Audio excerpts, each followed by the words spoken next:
जय श्री कृष्ण, जय माताजी, जय द्वारकाधीश। આપણે આ પેજ બનાવવાનો છે। હવે આપણે આ પેજ અહીંયાથી શરૂ કરવાનું છે। આપણે 10 નંબરની સોય લઈ લીધી છે અને દોરો પરોવી લીધો છે। એમાં આપણે અહીંયા નીચેથી સોય નાખીશું। આવી રીતે સોય કાઢી અને અહીંયા નાખીશું। આપણે આમાં ટાંકા જ લેવાના છે, પોલા ટાંકા જેવા। પછી અહીંયા નાખવાના છે ને અહીંયા નાખી આવી રીતે આપણે અહીંયા કાઢી નાખવાની છે આ દોરા પાસે। જો આવી રીતે પોલો ટાંકો થઈ જશે। હવે આપણે અહીંયા બીજામાં નાખીશું।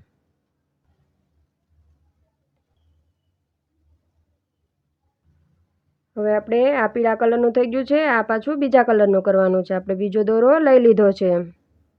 આવી રીતે બીજા દોરાની સોય પણ લઈ લીધી છે। ચેનલને લાઈક કરી દેજો, શેર કરી દેજો અને સબસ્ક્રાઈબ કરી દેજો। આપણે રોજે નવા નવા વિડીયો આવતા રહેશે, બધાને શીખવાના છે। રોજે શીખજો ને વિડીયા પણ જોજો અને શેર પણ કરજો, જેથી કરીને બધા સુધી આપણો વિડીયો પહોંચી શકે અને બધા જોઈને શીખી શકે। જો આપણે અહીંયા બીજો કલર લઈ લીધો છે, અહીંયા કાઢી નાખીશું।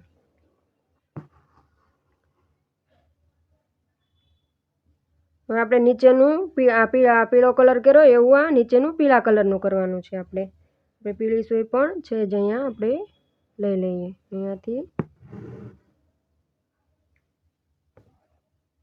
આવી રીતે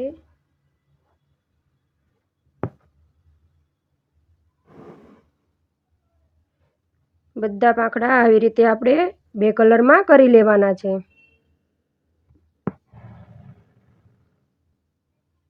હવે આપણે વચ્ચે ટપકું છે ત્યાં કાઢી નાખવાની છે સોય। આ ડિઝાઇન તમે બ્લાઉઝમાં, સાડીમાં, ડ્રેસમાં બધામાં કરી શકો। દુપટ્ટામાં પણ કરી શકો આવી બોર્ડર। જો આવી રીતે આપણે બધા આ બનાવ્યું એવા આપણે આ બધા કરી લેવાના છે બે કલરમાં આવી રીતે। જો આપણા ત્રણેય થઈ ગયા છે। હવે આપણે એક બાકી છે, આપણે એ કરી લઈએ। ને હજુ આપણે આમાં ગાંઠું દાણો પણ કરવાનો છે। આવી રીતે આમાં સોય નાખી દેવાની ને આખું કન્ટિન્યુ કરી લેવાનું છે। આપણે ચેનલમાં બહુ બધા વિડીયા છે। આપણે આ ચેનલમાં બધા વિડીયા તમારે બધાએ જોવાના છે। પણ કાચ બાવળિયાના પણ વિડીયા છે, અલગ અલગ કાચના વિડીયા પણ છે અલગ અલગ ડિઝાઇનમાં, અને આપણે ફોટા ફ્રેમ પણ બનાવેલી છે। હવે આપણે અહીંયા કલર બદલાવી લેવાનો છે। ફોટા ફ્રેમ બનાવેલી છે, એમાં ગુલાબ પણ શીખવાડેલા છે અને આપણે ગુલાબનો વિડીયો પણ અલગથી કરેલો છે। ગુલાબ કેવી રીતે કરવું, 3 પાંખડા કરીને ગુલાબ કરી પણ શકે અને 5નું પણ છે। બંને ગુલાબ આપણે શીખવાડેલા છે। બધા વિડીયા જોજો, શેર કરજો, લાઈક કરજો અને ચેનલને સબસ્ક્રાઈબ કરી લેજો બધા। આવી રીતે આપણે લીલો કલર પણ થઈ ગયો છે।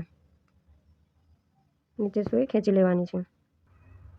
આપણે જો આખો પેજ પૂરો થઈ ગયો છે। હવે આપણે મરૂન કલરથી ગાંઠું દાણો પાડીશું। આપણે વચ્ચે પહેલાં એક દાણો પાડી લઈએ,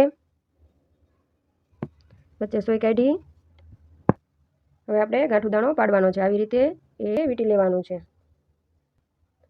આવી રીતે 1, 2 અને 3 આટા કરી લીધા છે અને આપણે અહીંયા નાખી દેવાનું છે આવી રીતે। અને હવે આપણે ખેંચી લેવાનો છે દોરો બધો નીચે। જો આપણો ગાંઠું દાણો પડી ગયો છે। હવે આપણે અહીંયા પાડવાનો છે એક દાણો, ફરતા ચારે ખૂણે એક એક દાણો પાડી દેવાનો છે આવી રીતે। મોતી દાણો કહેવાય આને। આપણે આવી રીતે 1 અને 2 આટા લીધા અને અહીંયા નીચે ખેંચી લેવાનો છે આપણે દોરો। બંને દોરાના છેડા પકડી લેવાના છે આવી રીતે અને સીધું રાખવાનું। આવી રીતે જો નીચે ખેંચી લેવાનું છે। મોતી દાણો પડી ગયો। આપણો પેજ તૈયાર થઈ ગયો છે। જો સરસ મજાનો ગાંઠું દાણો અને પોલો ટાંકા જેવી ડિઝાઇન। આપણો આખો પેજ તૈયાર થઈ ગયો છે। આપણે આ બ્લાઉઝમાં પણ ડિઝાઇન કરી શકો આવી, તમે ડ્રેસમાં પણ કરી શકો અને સાડીમાં પણ આવા છૂટા છૂટા પેજ બનાવી શકો। ચેનલને લાઈક કરી દેજો, શેર કરી દેજો અને સબસ્ક્રાઈબ કરી દેજો।